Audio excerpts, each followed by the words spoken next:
అందరం కలిసి చదువుదాం. ఆయన ఇక్కడ లేడు, తాను చెప్పినట్టే ఆయన లేచి ఉన్నాడు. రండి, ప్రభు పండుకొని ఉన్న స్థలమును చూచి. కాబట్టి ఇక్కడ దేవుని యొక్క వాక్యాన్ని చూసినట్టయితే ప్రియులారా, ఇక్కడ దేవుని లేఖన భాగం ఏమి సెలవిస్తుందంటే తాను చెప్పినట్టు ఆయన లేచి ఉన్నాడు. సో దేవుని వాక్యాన్ని చూసినట్టయితే ఈరోజు చాలామంది ఈస్టర్ పండుగను జరుపుకుంటూ వస్తారు, కానీ ప్రతి క్రైస్తవుడికి ప్రతి పునరుద్ధానపు రోజు కూడా ఈస్టరే. ఎందుకంటే ప్రతిరోజు క్రీస్తులో మనం జన్మించిన అనుభవం, క్రీస్తులో ఉన్నటువంటి అనుభవం, ఇది మనల్ని ఎప్పుడూ కూడా ఆయన పునరుద్ధానములో మనల్ని పాల్పొంపులు చేస్తున్న అనుభవాన్ని మనకు చూపిస్తూ వస్తుంది. సో ఈరోజు మనం గమనించాల్సిన కోణం ఏంటంటే, ప్రాముఖ్యత ఏంటంటే తాను చెప్పినట్టు ఆయన లేచి ఉన్నాడు. సో ఆయన ఏం చెప్పాడో దాని ప్రకారం ఆయన చేశాడు.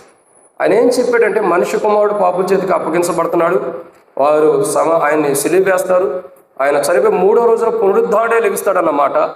100% ఆయన ఏం చెప్పాడో అదే చేసిన వాడు ఉంటాడు. సో ఇక్కడ గమనించాల్సిన కోణం ఏంటంటే, తనేం చెప్పాడో అది చేశాడు. ఆయన ఏం చెప్పాడు? ఆయన తిరిగి లెగుస్తానని చెప్పాడు. ఆయన ఎలా తిరిగి లెగుస్తానని చెప్పాడో అది ఖచ్చితంగా జరిగించిన వాడు ఉన్నాడు. అది ఇక్కడ గమనించాల్సిన కోణం ఏంటంటే ప్రియులరా, ఈ పునరుద్ధానపు యొక్క వర్తమానంలో మనకు జ్ఞాపకం చేసుకోవాల్సిన విషయం ఏంటంటే, ఒక విషయం మనం జాగ్రత్తగా గమనించాలి. ఏంటి ఆ మాట అంటే, చాలామంది పునరుద్ధానం అని మనం అంటాం. సరే, పునరుద్ధానం జరిగింది కదా, యేసు ప్రభు వారు ఆయన మరణాన్ని జయించి పునరుద్ధానే లేచిన సన్నివేశం మనకి మత్తయి సువార్తలో 27వ అధ్యాయం చివరగా 28వ అధ్యాయంలో, మార్కులో, లూకాలో, యోహాను సువార్తలో మనకు కనబడుతూనే వచ్చింది. సో అదే అపోస్తలుడైన పౌలు కొరింథీయులకు రాసిన పత్రికలో కూడా ప్రస్తావన చేస్తూ వస్తాడు. సో ఇక్కడ గమనించాల్సిన కోణం ఏంటంటే, ఆయన పునరుద్ధానుడై, గమనించండి, ఆయన పునరుద్ధానము తర్వాత జరిగినవి ఏంటి? సో ఆయన పునరుద్ధానుడిగా లేపబడ్డాడు కదా, ఆయన పునరుద్ధానుడై ఆయన మరణించి సమాధి చేయబడి 3వ రోజున మరణాన్ని జయించి ఎలాగైతే తిరిగి లేచాడో, ఆ పునరుద్ధానం తర్వాత, ఆయన సజీవుడుగా లేపబడిన తర్వాత, ఆయన పునరుద్ధానం తర్వాత జరిగినవి ఏంటి అంటే బైబిల్లో కొన్ని విషయాలు ఉన్నాయి. ఎందుకే మాట అంటే ప్రియులారా, ఆయన పునరుద్ధానుడే పైకి లేచిన తర్వాత జరిగినవి ఏంటంటే కొన్ని విషయాలు ఉన్నాయి. వాటిని బట్టి మనం ప్రభుని ఆరాధించేవారు ఉన్నారు. సో అవి ఏంటన్నది మనం ధ్యానించే మునుపు ప్రభు నడిపింపు కొరకే చిన్న ప్రార్థన. మమ్మల్ని మిక్కిలికి ఎక్కువగా ప్రేమించిన ప్రియ పరలోకపు తండ్రి, పరిశుద్ధుడు అయిన దేవా, మీకు స్తోత్రములు. మీరు ఇచ్చిన కృపాంతను బట్టి మీకు వందనాలు. ఈ సమయంలో తండ్రి కొన్ని మాటల వాక్యం ధ్యానించబోతున్న సహాయం చేయండి. దాసుడు కన్ను యజమానుడి వైపు చూస్తున్నట్లు, దాసుడు కన్ను యజమానుల వైపు చూస్తున్నట్లు మా కన్నుని మీ వైపు వీక్షిస్తున్న మీరే సహాయం గురించి మహిమ పొందండి. దయచేసి నీ ప్రజల పక్షాన్ని నీకున్న దయచొప్పున దయతను జ్ఞాపకం చేసుకోండి. నీ ప్రజల పక్షాన నీకున్న దయచొప్పున దయతను జ్ఞాపకం చేసుకోనమని, మాకు కాదు యెహోవా, మాకు కాదు నీ కృపాసక్తిని బట్టి నీ నామాన్ని మహిమ కలుగును గాక.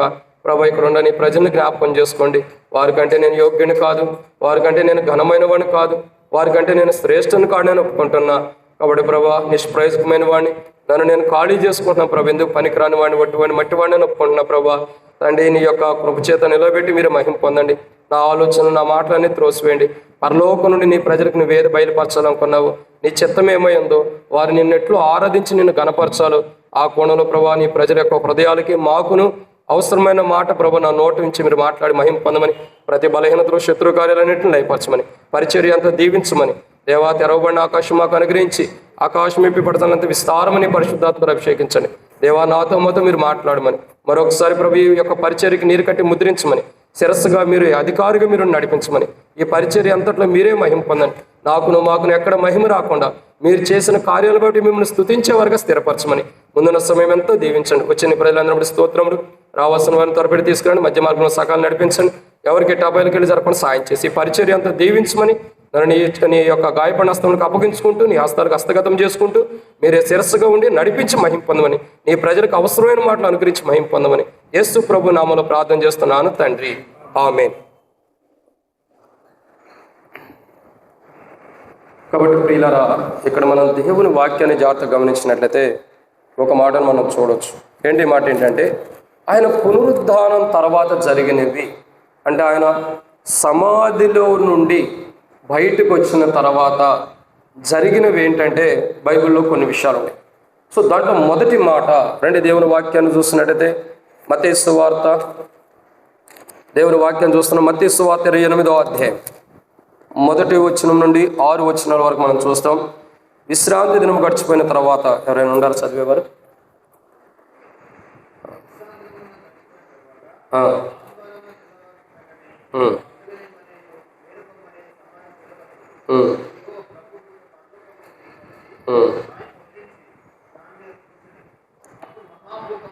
సరే, 6వ వచనం మొదట్లో ఉంది, ఆయన ఇక్కడ లేడు. సో ఏమని రాయబడుతూ వచ్చిందండి? ఆయన ఇక్కడ లేడు. ఎక్కడ లేడు ఆయన?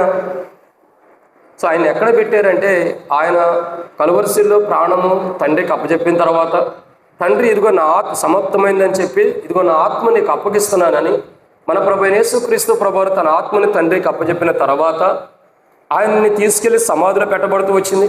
ఆయన సమాధిలో పెట్టిన తర్వాత జరిగిన సిచ్యువేషన్ ఏంటంటే, 3వ దినం ఇక్కడ జ్ఞాపకం చేసుకోవాల్సిన మాట, ఆయన పునరుద్ధానుడే లేచిన తర్వాత జరిగింది ఏంటంటే, మొట్టమొదటిగా సమాధి ఖాళీ చేయబడి ఏం చేయబడుతూ వచ్చిందండి? సమాధి ఖాళీ చేయబడుతూ వచ్చింది.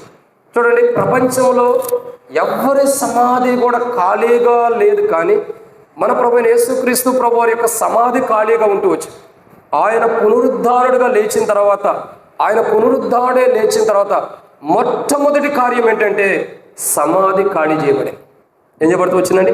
సమాధి ఖాళీ చేయబడుతుంది. అంటే ఆ సమాధి నిండుగా లేదే కాదు, ఆ సమాధిలో మనిషి లేడు, ఆ సమాధిలో మనిషి బంధించబడిన అనుభవం లేదు. ఎందుకంటే ఆ సమాధిలో నుండి లేపబడిన అనుభవం, బయటకు వచ్చిన అనుభవం. సో దీనికి దేని సాదృశ్యంగా ఉందంటే, ఒక మనిషి తన జీవితంలో ఏవైతే బంధించబడి ఉంటాడో, ఒక మనిషి ఏ పరిస్థితిని బట్టి బంధించబడి ఉంటాడో, మన ప్రభువైన యేసుక్రీస్తు ప్రభువారు ఆయన కలువరిశిల్లో ప్రాణం పెట్టి చనిపోయి లేవటం ద్వారా, ఆయన మరణ భూస్థాపన పునరుద్ధానం ద్వారా, ఆయన సజీవుడిగా లేవటం ద్వారా, ఆయన సమాధి ఎట్లా ఖాళీగా ఉందో, మానవుడిలో ఉన్న మాలిన్యం, మట్టి, ఇంకా అపవిత్రమైన అన్నింటినీ కూడా ఆయన పునరుద్ధానికి ఎలా లేచాడో, తన సమాధిని ఎలా ఖాళీగా ఉంచాడో, మనలో మాలిన్యం కలిగిన మనుషులందరినీ, ఈ లోక మాలిన్యంతో చుట్టబడిన మనుషులందరినీ తన కలువరిశిలో రక్తం ద్వారా కడిగి తన పునరుద్ధానంలో పాలుపంపు చేసి సమాధి ఖాళీగా ఉన్నట్టు మనుషుల్లో ఉన్న దుష్టత్వం అంతటిని కూడా తీసివేసి మనుషుల్ని ఖాళీ చేసి దేవుని ఆత్మతో నింపినవాడు ఉంటాడు. సో దీన్ని బట్టి మనం ప్రభుని ఆరాధించాలి. ప్రభా, నీ సమాధి ఎలా ఖాళీగా ఉందో, ఈ లోకంలో నేను కూడా ఎన్నో విషయాల్లో బంధించబడిందా, వాటన్నిటి నుంచి నన్ను విడిపించి సమాధి ఖాళీగా ఉన్నట్టు ఈ లోకం అనేది నాలో లేకుండా నన్ను నాలో ఖాళీ చేసి నన్ను నీ రక్తం ద్వారా కడిగి ఇప్పుడు నన్ను పరిశుద్ధుడిగా ఉంచే ప్రభుని ఆరాధించాలి మనం. ఇది మొదటి కోణం. కొట్టబడగా ఆయన పునరుద్ధాడే లేచిన తర్వాత జరిగిన మొదటి సన్నివేశం ఏంటంటే సమాధి ఖాళీగా ఉంది. అట్లాగే ఆయన పునరుద్ధానం యొక్క అనుభవంలోకి తన కలువరిశిలో రక్తం ద్వారా మనం కడిగి ఆయన మరణ భూస్థాపనలో పాలుపంపులు కలిగిన వారికి మనం చేసి మనము కూడా ఆ యొక్క ఖాళీ చేయబడిన అనుభవం, అంటే మనం ఈ లోకంలో ఏదైతే మాలిన్యం ఉందో దానిని ఖాళీ చేయబడిన వారిగా ప్రభు చేస్తూ వచ్చాడు. ఇందుని బట్టి ప్రభుని ఆరాధించాలని మొదటిది సమాధి ఖాళీగా ఉంది. మొట్టమొదటి ప్రపంచంలో ఎక్కడ ఎప్పుడు జరిగిన గొప్ప కార్యం మనందరికీ తెలుసు, యేసు ప్రభు వారి సమాధి మొట్టమొదటిగా ఖాళీ చేయబడింది. ఇది మొదటిది. నాకు తెలిసి ఆది ఆదాము నుండి నేటి వరకు ఎవరైనా చనిపోయిండా వారి సమాధులు ఎలా ఉంటాయి? ఇంకా అలాగే ఉంటాయి, అవునా కదా? భక్సింగ్ గారి సమాధి ఎలా ఉంది? అలాగే ఉందా? తెరవబడి ఉందా? అలాగే ఉంది. బిల్లిగ్రహం గారిది, ఇంకా చాలామంది దైవ సేవకులు చూడండి, చాలామంది విశ్వాసులనే, దేవుని బిడ్డలనే, దేవుని సేవకులైన వారి సమాధులు ఎలా ఉండే? ఇంకా అట్లాగే ఉండే. కానీ మన ప్రభువైన యేసుక్రీస్తు ప్రభువు సమాధి మాత్రమే తెరవబడింది, ఖాళీగా ఉంది. సో మొట్టమొదటిగా పునరుద్ధానం తర్వాత మొదటిగా జరిగిన కార్యం ఏంటంటే సమాధి ఖాళీ చేయబడింది. మన జీవితంలో ఉన్న ప్రతి దుష్టత్వాన్ని ఆయన కలువరిశిల ద్వారా కడిగి మనలో ఉన్న ప్రతి భ్రష్టత్వాలతో కూడా ఖాళీ చేసి మనల్ని సువర్ణమని తీర్చేయడం, ఆయన పునరుద్ధానం యొక్క అనుగుణం మనం తీసుకొచ్చాడు ప్రభు. అందుని బట్టి ప్రభుని ఆరాధించాలి. మొదటి కోణం. ఇక రెండవ కోణం చూద్దాం. రండి, దేవుని వాక్యాన్ని చూసినట్టయితే రెండవ మాట, ఆయన పునరుద్ధానం తర్వాత జరిగిన రెండవ విషయం ఏంటంటే, రండి దేవుని వాక్యం చూసినట్టు అపోస్తలుడైన పౌలు కొరింథీయులకు రాసిన మొదటి పత్రిక 15వ అధ్యాయం. అపోస్తలుడైన పౌలు కొరింథీయులకు రాసిన మొదటి పత్రిక 15వ అధ్యాయంలో ఇక్కడ రెండవ కోణాన్ని చూస్తున్నాం. ఏమని రాయబడుతూ వచ్చింది అని అంటే, అపోస్తలుడైన పౌలు కొరింథీయులకు రాసిన మొదటి పత్రిక 15వ అధ్యాయం 53వ వచనం. క్షయం అక్క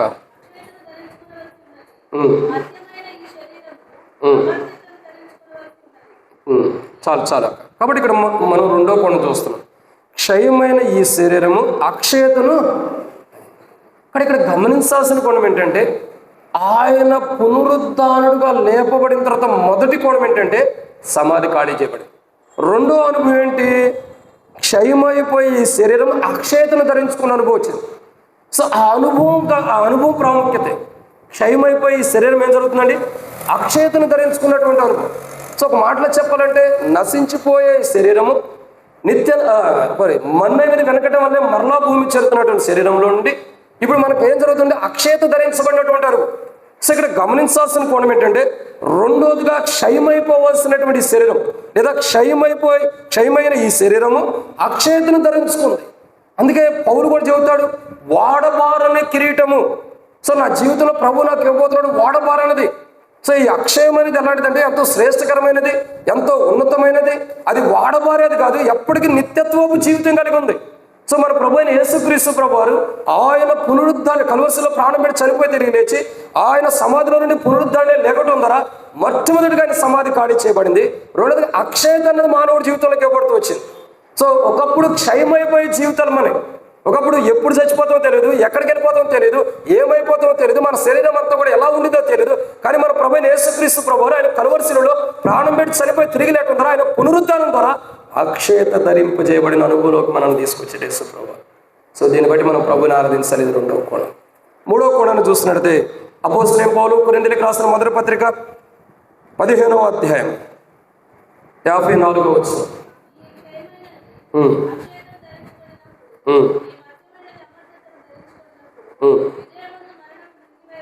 చాలు.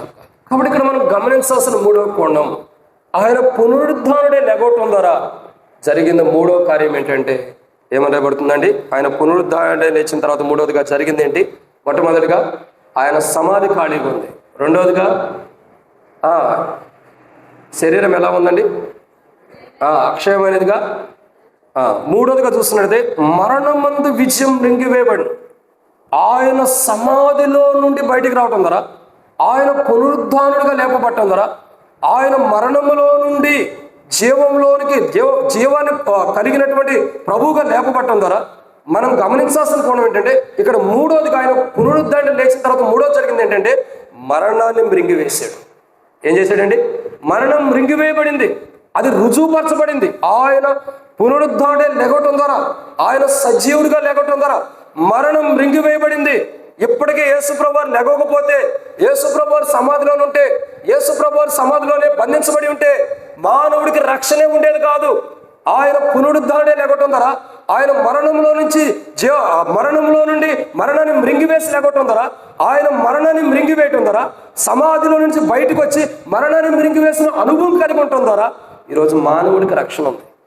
ఇదే యేసుప్రభు వారు సమాధిలో ఉంటే మనలాగా ఉండేట్టుగా మనం చనిపోతున్నాం, సమాధిలో పెట్టబడుతున్నాం, అంతే కదా, అలాగ ఉండేట్టే కదా. కానీ ఈ యొక్క మరణానికి ప్రత్యేకత ఉంది, ఆయన లేకపోవటానికి ప్రత్యేకత ఉంది. సమాధి ఖాళీ చేయబడినది, తర్వాత అక్షయమైనది ధరించబడుతూ వస్తుంది. తర్వాత చూడగా మరణాన్ని మృంగివేసింది. ఆయన సజీవమైన జీవితం, ఆయన పునరుద్ధానుడే లేకపోవటం ద్వారా, ఆయన పునరుద్ధానం ద్వారా జరిగిన మూడోదిగా, పునరుద్ధానం తర్వాత ఏం జరిగిందంటే మరణం మృంగివేయబడి.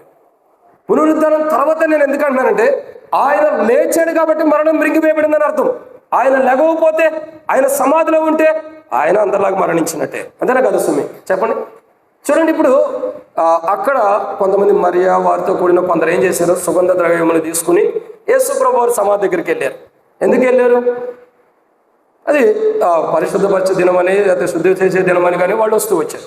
ఇక్కడ చెప్పాల్సిన అంశం ఏంటంటే ఆయన తిరిగి లేచాడు కాబట్టి ఇక ఆడితో పని లేదు. ఆయన తిరిగి లేచాడు కాబట్టి ఇక వాటితో సంబంధం లేదు. ఆయన పునరుద్ధానుడే తిరిగి లేకపోవటం ద్వారా ఎలాంటి మరణం అయితే మానవుని సంప్రాప్తత వస్తుందో, ఎలాంటి మరణం అయితే మానవుడికి భయాన్ని పుట్టిస్తుందో, ఎలాంటి మరణం అయితే మానవుడికి వేదన కలిగిస్తుందో, ఎలాంటి మరణానికైతే మానవుడు పొంది నిత్య నరకంలో కాలిపోతున్నాడో ఆ మరణం అన్నది మెరుగువేయబడి. చూడండి, ఇప్పుడు ధనవంతుడు ఉంటాడు, అగ్నిలో కాలిపోతే ఏమన్నాడు?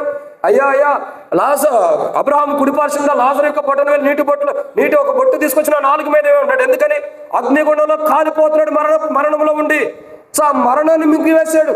కాల్చివేయబడవలసిన అగ్నిగుండం నుండి, ఆ మరణపు వేదన నుండి, ఆ మరణములో నుండి మనల్ని కాపాడటం కొరకై ఆయన పునరుద్ధానుగా లేగొట్టడం ద్వారా మరణాన్ని మృంగివేశాడు.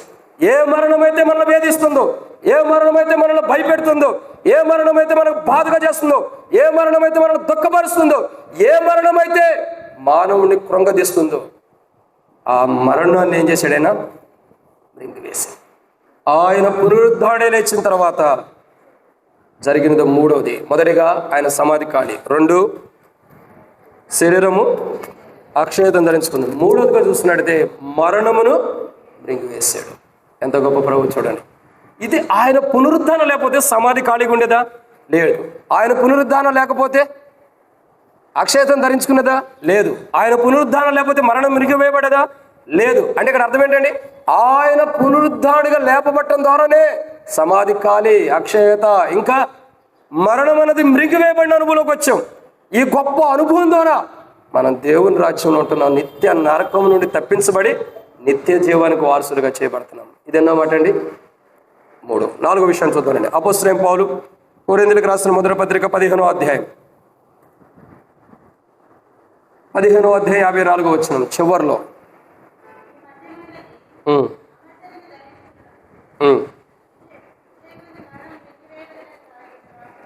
అదక్క.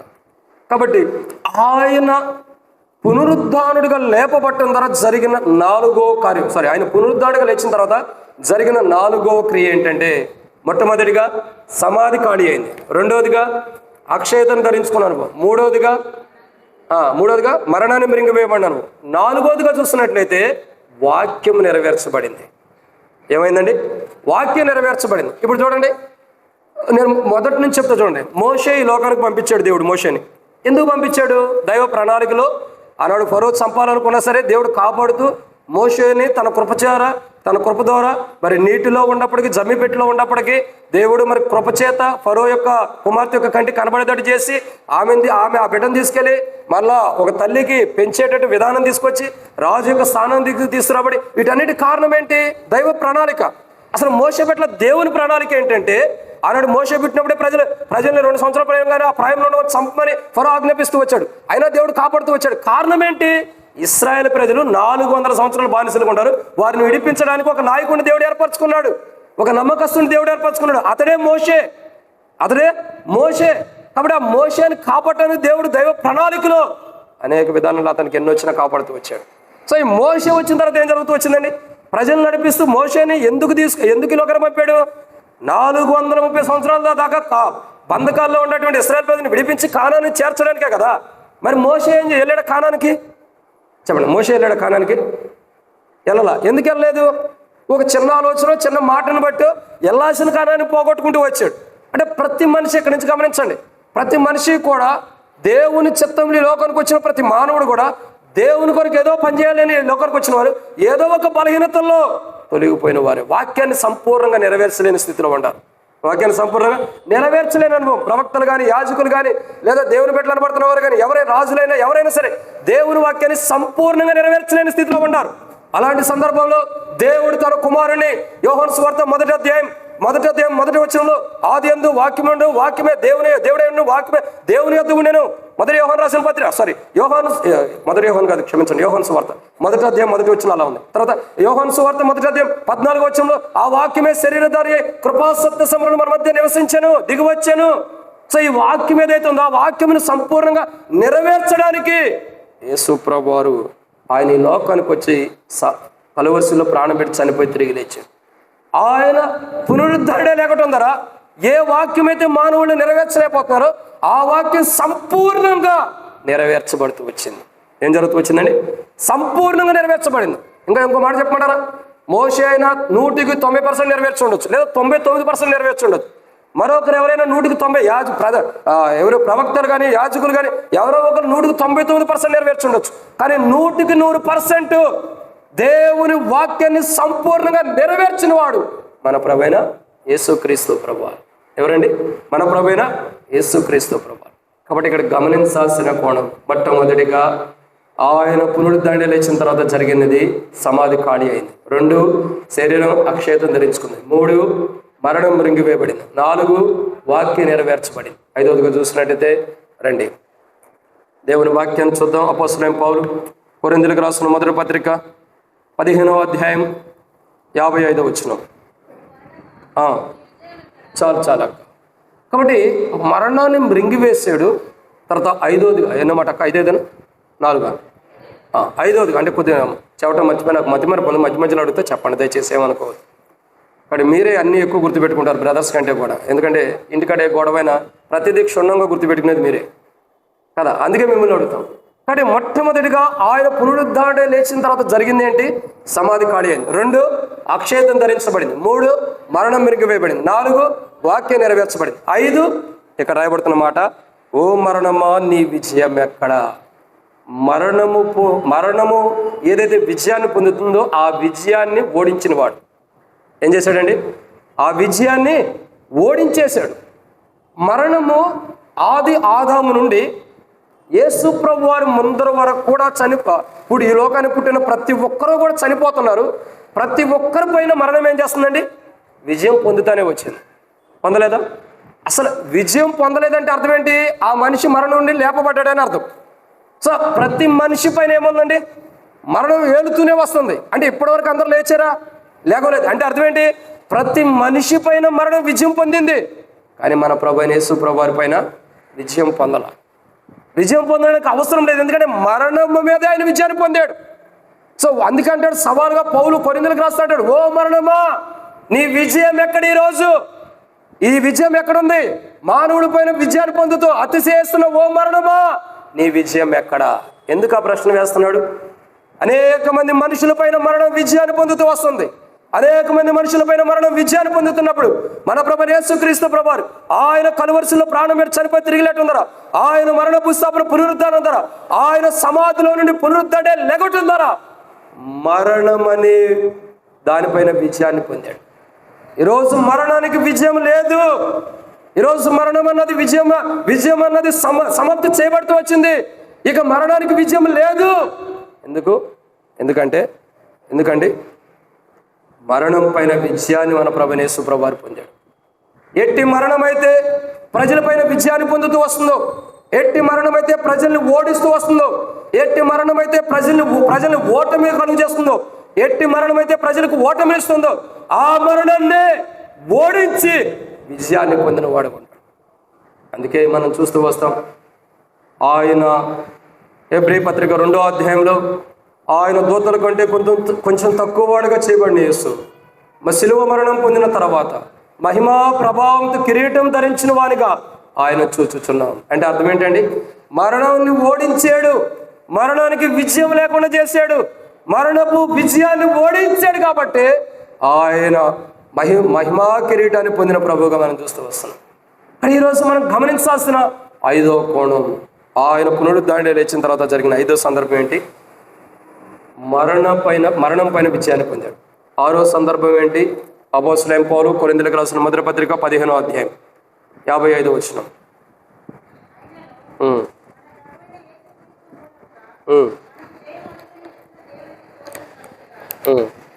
చదవండి.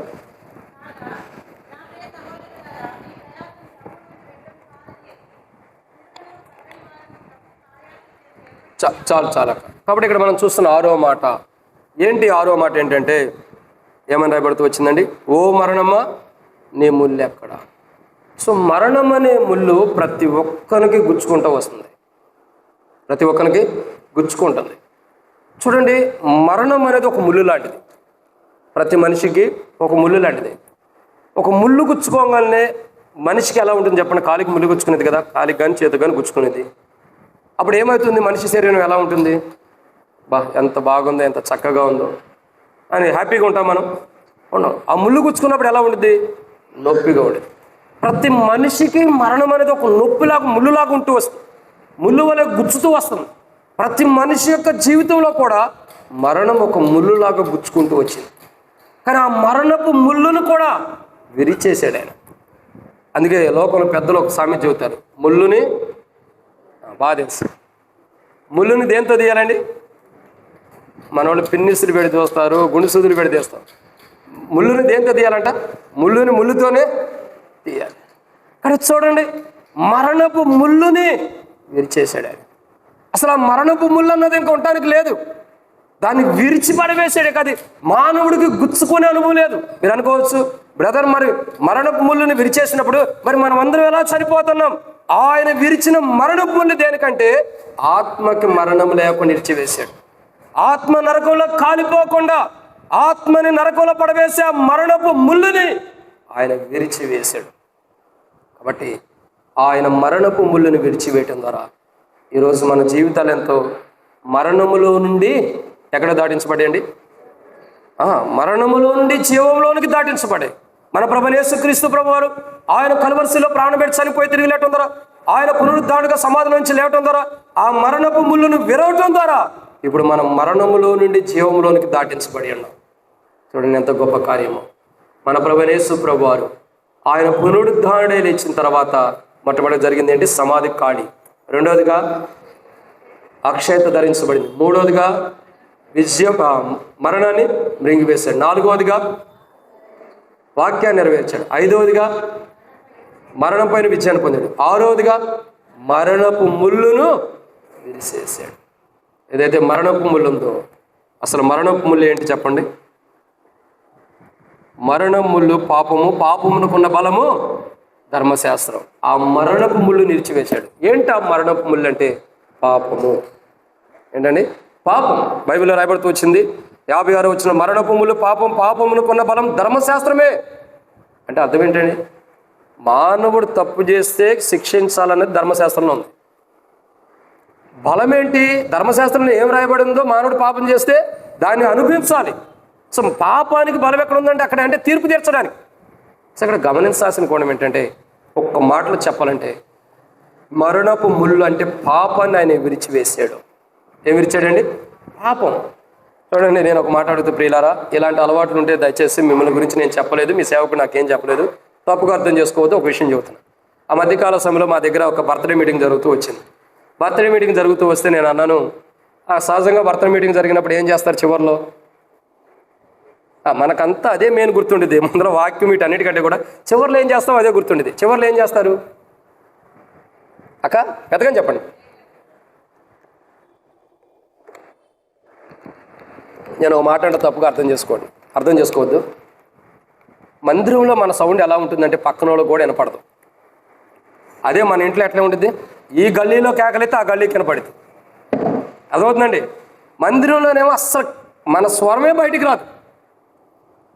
ఇంటి బయట మందిరంకి వెళ్ళిపోతే మన ఇంట్లో అయితే ఎక్కడ కేక వేస్తే ఇంకో గల్లీకి వినపడింది అట్టుండేది. అందుకే మందిరంలో కొద్దిగా శబ్దం ఎక్కువగానే ఉంటాయి, ఇంటికాడ మౌనంగా ఉండటం మంచిది. సరే, ఇక్కడ కేక్ కటింగ్ చేస్తారు కదా. నేనేం చేశానంటే కేక్ కటింగ్ చేసేప్పుడు ఏదో క్యాండిల్ పెడితే నేను అన్నాను, ఎవరికైనా అగ్గిపెట్టి అలవాటు ఉందా అన్న. ఏంటండి? ఎవరికైనా అగ్గిపెట్టి అలవాటు ఉందా అన్న అనేదానికి ఒక అతను టక్కనే తీసుకొచ్చి ఇచ్చాడు. ఆయన బాప్తిసం తీసుకుని ఉంటాడు. ఏం చేశాడండి?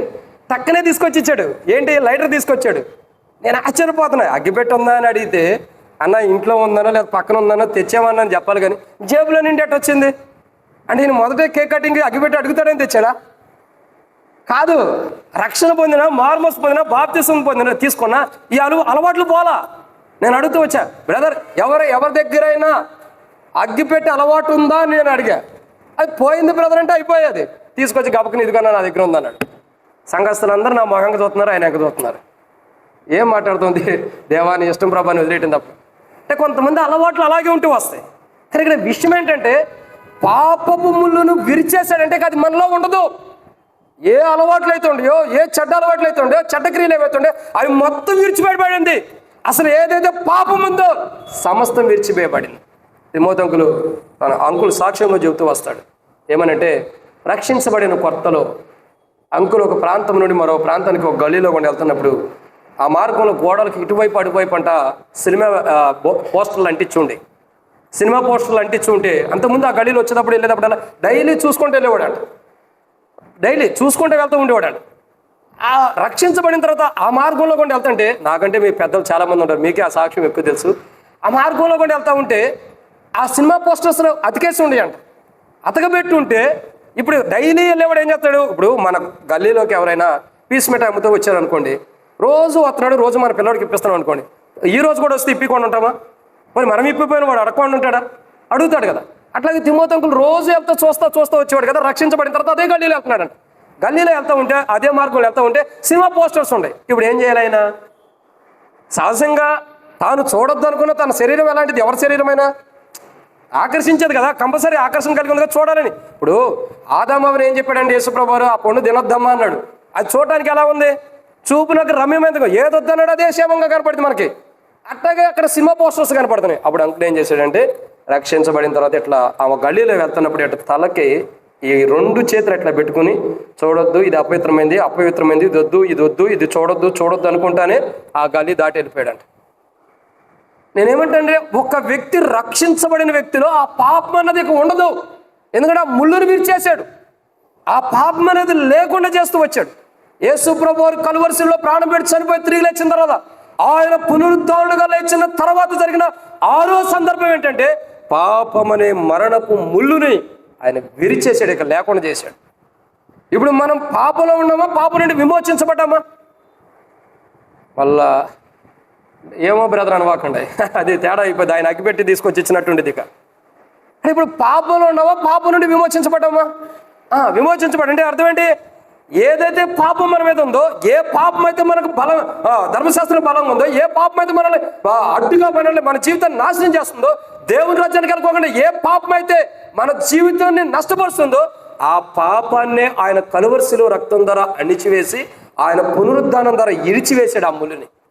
ఇక ఇప్పుడు పాపము లేని వారిగా, పరిశుద్ధులుగా, పవిత్రులుగా, 1 యోహాను రాసిన పత్రిక 1వ అధ్యాయం 7వ వచనం ప్రకారం, ఆయన కుమారుడైన యేసు రక్తం ప్రతి పాపములను మనం పవిత్రులుగా చేయను.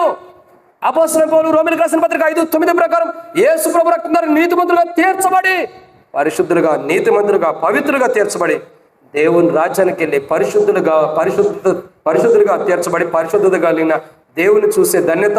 పరిశుద్ధత లేకుండా ఎవడు దేవుని చూడలేడు. కానీ ఇప్పుడు ఆయన కుమారుడు రక్తం ద్వారా మనల్ని పరిశుద్ధపరిచాడు కాబట్టి ఆ పరిశుద్ధుడైన దేవుని చూసే ధన్యత పాపాన్ని విరిచివేసి మనకు అనుగ్రహించాడు. దీన్ని బట్టి మనం ప్రభుని ఆరాధించాలి. ఇది 6-7 విషయాన్ని చూద్దానండి. అపోస్తలుడైన పౌలు ఎఫెసీయులకు రాసిన పత్రిక,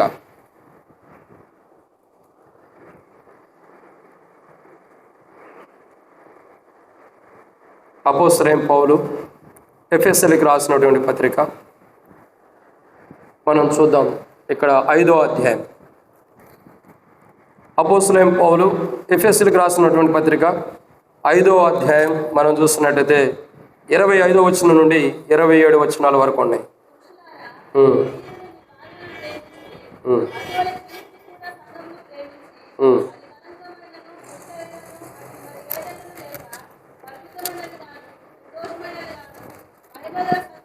క్షమించండి అక్క.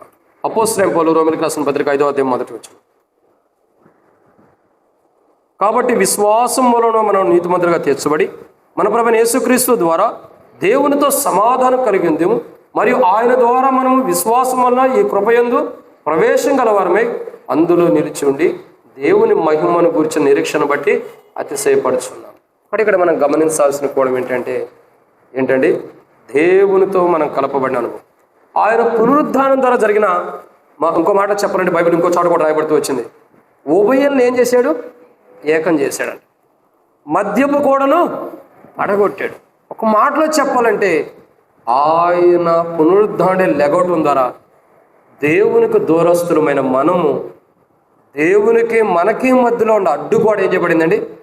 కూలదోయబడింది. ఆయన కలువరిశిలో ప్రాణం పెట్టి చనిపోయి తిరిగినట్టుందరా. ఆయన పునరుద్ధానుడే లెగవలసిన తర్వాత మద్యపు గోడ కూలద్రోయబడింది. ఏం జరిగిందండి? మద్యపు గోడ కూలద్రోయబడింది. మానవునికి దేవునికి మధ్యలో ఏదైతే అడ్డుగోడ ఉందో, ఒక మాటలో చెప్పాలంటే దేవుని ప్రజలు ఎరుకో దాటి ఎల్లకోకుండా ఎరుకో గోడ ఎలాగైతే అడ్డుగా ఉంటూ వచ్చిందో, అలాంటి అడ్డుగోడ లాంటి దాన్ని యేసుప్రభు కూల్చివేశాడు. ఆయన కలువరిశిలో ప్రాణం పెట్టి చనిపోయి తిరిగి లేటం ద్వారా దేవునికి మానవునికి మధ్యలో ఉన్న అడ్డుగోడని ఆయన క్రోలదోసాడు, పడద్రోసాడు. తద్వారా ఇప్పుడు ఉభయులు ఏకమై ఉన్నాం, దేవునితో సమాధానం. కానీ ఈరోజు మనం గమనించాల్సిన కోణం, ఇవన్నీ ఎందుకు చెప్పబడుతూ వస్తున్నాయండి? ఆయన పునరుద్ధానుడిగా లేచిన తర్వాత సమాధి ఖాళీగా ఉంది. మనలో ఉన్న మాలిన్యాన్ని ఖాళీ చేసేసాడు. 2, అక్షయత ధరించబడింది. క్షయమైపోయి జీవితం అక్షయతను ధరించుకునే అనుభవంలోకి వచ్చేసాం. 3 మరణము, ఏ మరణం అయితే మనల్ని మినుగుతుందో ఆ మరణాన్ని ఆయన మినుగు వేశాడు. 4 వాక్యం ఏదైతే మనం నెరవేర్చాలో నెరవేర్చలేని స్థితిలో ఉన్నప్పుడు ఆయన వాక్యాన్ని నెరవేర్చాడు. 5 మరణం పైన విజయాన్ని పొందాడు. మనం మరణం పైన విజయాన్ని పొందలేకపోతున్నాం. ఆయన మరణం పైన విజయాన్ని పొంది ఆయన విజయంలో మనల్ని పాల్పంపులు చేశాడు. 6 పాపపు ముళ్ళుని విరిచివేశాడు. ఏదైతే పాపం అనే ముళ్ళు మనలో ఉందో ఆ పాపం అనే ముళ్ళు ఆయన కలవరిశిల ఆయన ఖర్చిన రక్తం ద్వారా విరిచివేసి ఆ పునరుద్ధరణ లేవడం ద్వారా పూర్తిగా పాపం అనే ముళ్ళును పూర్తిగా విరిచివేసి మనలో నుండి ఆ పాపం లేకుండా తీసివేసి మనల్ని పరిశుద్ధులుగా పవిత్రంగా చేసి, పరిశుద్ధత లేకుండా ఎవడో దేవుని చూడలేడు కాబట్టి ఆ పరిశుద్ధత మనకి ఇచ్చినందుకే దేవుణ్ణి ఆరాధించాలి. 6 7వదిగా దేవునికి మానవునికి మధ్యలో ఉన్న అడ్డుగోడ పడేసి ఐక్యపరిచిన వాడుకుంటాడు.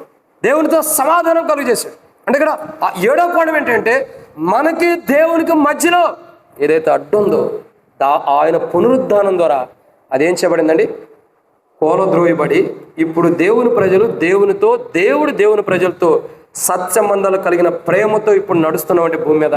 అది మన ప్రభువైన యేసుక్రీస్తు ప్రభు ఆయన కలువరి శిలువలో చేసిన త్యాగం. దీని అంతటిని బట్టి మనం ప్రభుని ఆరాధించే వారికి, ప్రభా నువ్వు పునరుద్ధానం లేవటం ద్వారా 7 అంతల అనుభవం నా జీవితానికి వచ్చింది. నువ్వు లేకపోతే ఈ అనుభవం నాకు లేదు. కాబట్టి ఇట్టి గొప్ప అనుభవం నాకు ఇవ్వడం కొరకై పునరుద్ధానుడుగా నువ్వు లేచినందుకు నీకు వేవేల కొద్ది స్తోత్రంలో కృతజ్ఞతల ప్రభుని ఆరాధించే వరకు మనం ఉన్నట్లు ప్రభు సాయం చేయను గాక. ఆమేన్.